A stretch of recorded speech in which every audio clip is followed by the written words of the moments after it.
Pick up there. Big Rube made a point about the Lakers and Clippers, of course, battling. The Lakers are slightly ahead right now, potentially Hey, going and real up. quick, not to cut you off, Mark, just to let you know, hey, Rube, listen to what I'm saying to you. If you guys falter and the Clippers win some games, you may be in that Memphis sweepstakes that you spoke of. Well, that's actually where I was going. You know, if you watch what's going on right now with those two teams, they're battling. When you're talking about a half game, a game apart, you know, we as Knicks fans, we know how tenuous that can be, and we'll talk about them in a minute. But even if they do make it, what are their prospects for getting beyond the first round? You're referring to the Lakers? The Lakers or the Clippers, because one of them going to get that spot. Well, the Clippers, at this particular point, if the playoffs start today, the Clippers and Memphis are only a half a game away from each other. So that's going to probably, more than likely, if everything stays the way that it is going to basically be who's going to be the home team. The Lakers are set to play the Houston Rockets. And, Kevin McHale has them playing, they're 10 games above 500. You know, they're a team that a lot of teams are not talking about. If they were in the Eastern Conference, they would be maybe the 6th seed, right. 7th seed possibly. Right. You know, Houston, I'm not saying that Houston is going to beat the Lakers, but I tell you this. They're not. Without Lamar Odom, with the immaturity of Andrew Bynum, you got World Peace. You don't know really what you're going to get from him on a night-to-night basis. How strong is Kobe's back? Because he's going to have the whole Laker organization on it. He's going to need some domes, the little strap that you used to wear back in the day, the weightlifting belt. He's going to need all of that to carry the Lakers. Yeah. To be honest, I don't think they could do it. You just dropped a name that I couldn't wait to talk about. I'm not even. You know what? I'm gonna offer my opinion after y'all offer y'all's. Lamar Odom. That's all. That's what I'm gonna say. That's gonna start it right there. And then I'm going to offer my opinion after you all. I'm going to let Big Rube start this off, K-Dog. Punk. Okay. That's all you got to say? Really? I mean, because he was a punk from the beginning. Oh. And he's a punk now. K-Dog. And I'm a Lakers fan. You really feel, Rube? I mean, listening to And you dunk on him? I mean, let's just be real about it, man. So what? You almost got traded. Now you're going to cry? How would he be traded? Blah, blah. You don't respect. What kind of crap is that? Carlton. Can you dunk on him and you calling him a punk? Man, he acted like a pure. That's just like. There's another word I'd like to say. It's 5 letters. It begins with a B, but I can't say that on the radio. There's another 5-letter word that begins with a P. I'd like to call him. Exactly. Y'all I'm going to be honest with you. hating on that man. Well, you know what? I said I was going to go last. Carlton. Y'all hating on that man. That man is sitting there saying he don't want to play with them. They had a reasonable separation. Boom, let me out. Let me go by my way. Why y'all hating on that man? Hold on, man. That man can sit there. But this started at the beginning of the season, man, when he almost got traded. Next thing you know, he's crying. Y'all don't respect me enough. Blah, blah, blah. I want you to trade me. What?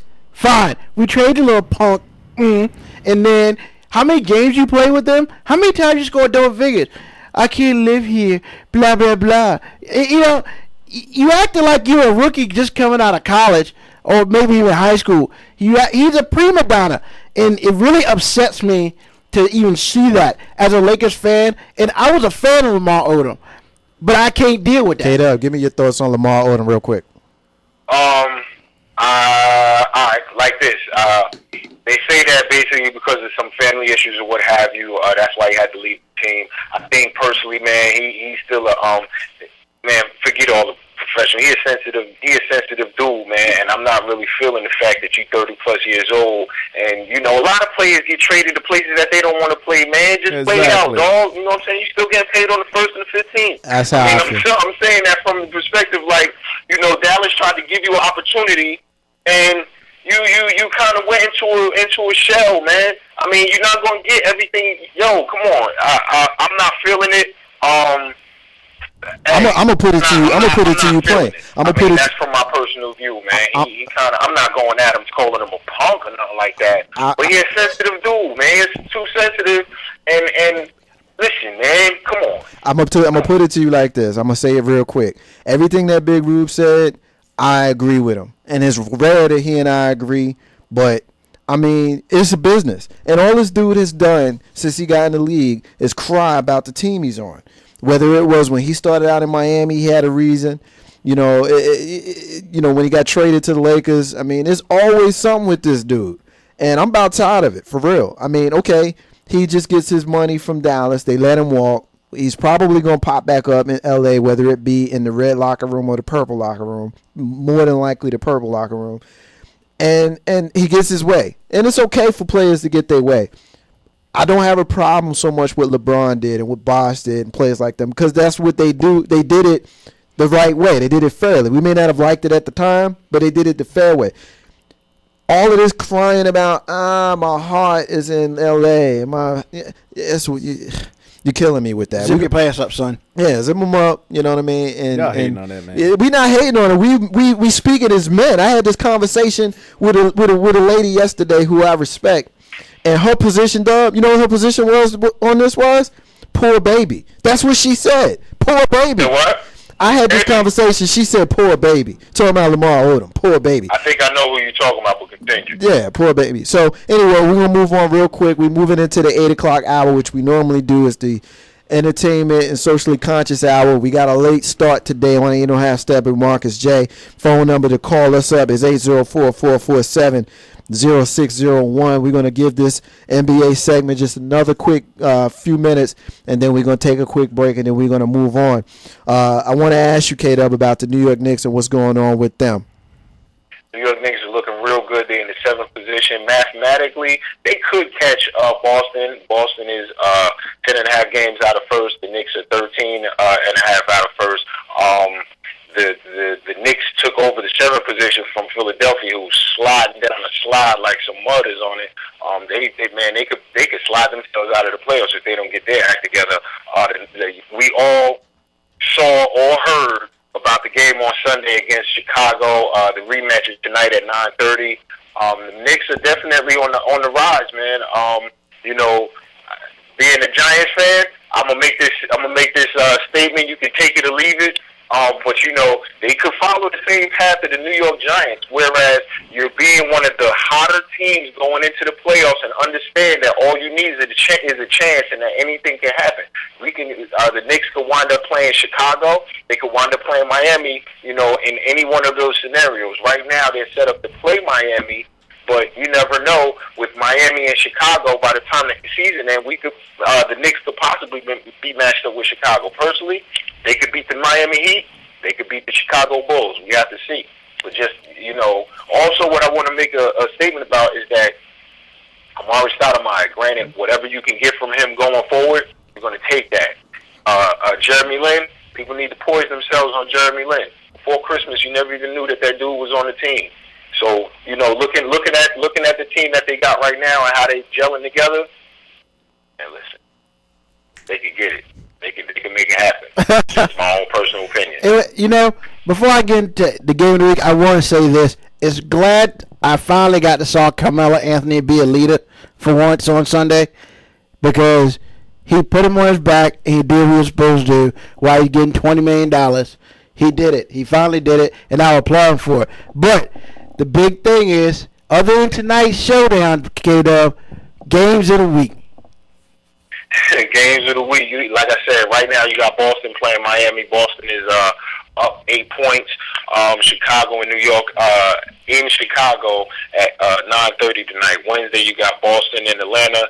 Knicks against Milwaukee. The reason why that game is important is because of the fact that Milwaukee is sitting at that 9th position, trying to get to that 8th position, and possibly the Knicks can kind of put them to bed. And tomorrow the Lakers against OKC. Thursday Miami and Chicago. Memphis and San Antonio. Friday, Atlanta and Orlando. Sunday is Miami, New York in the Garden. Dallas and the Lakers. And Monday, OKC and the Lakers in L.A. I mean, I don't get no San Antonio Lakers tonight. Say what? I don't get no San Antonio Lakers tonight. Listen, man, Kobe's not playing. I don't know if you've been keeping up. Kobe's not playing, and if you look at the way... So where's the chance because Kobe ain't playing? Last night, 3 of their starters didn't play either. Man. So because Kobe ain't playing, it's worth game of the week. NBA 2K Live. I'm a little upset, man. That's what it's... Hey, that's what's called the segment by Dub. That's my that's my prerogative. Real quick, wow. Because of the fact that that Kobe not playing and San Antonio stars may not play, they don't get the game of the week. Real quick, get the game of the week. real quick before we end the segment, Big Rube mentioned Carmelo Anthony and the game that he had on Sunday and the 6 or 7 games that he's had prior to that game. What you saw in those games is the reason why you traded Wilson Chandler and Danilo Gallinari and Timofey Mozgov and those guys. That's why you traded them for what you just saw. That's what he's capable of. And at the end of the day, we can sit here and we talk about how Danilo Gallinari may one day be a great player and Wilson Chandler comes to play and all that kind of stuff.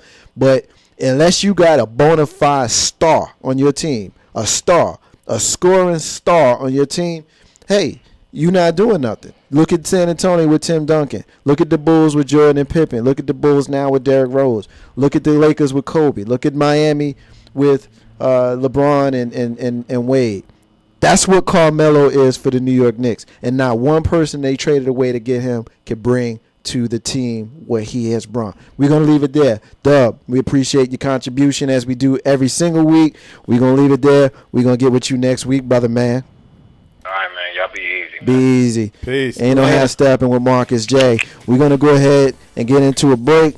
And when we come back, we're going to move into the Socially Conscious Entertainment Hour. Big Rube is going to debut a new segment.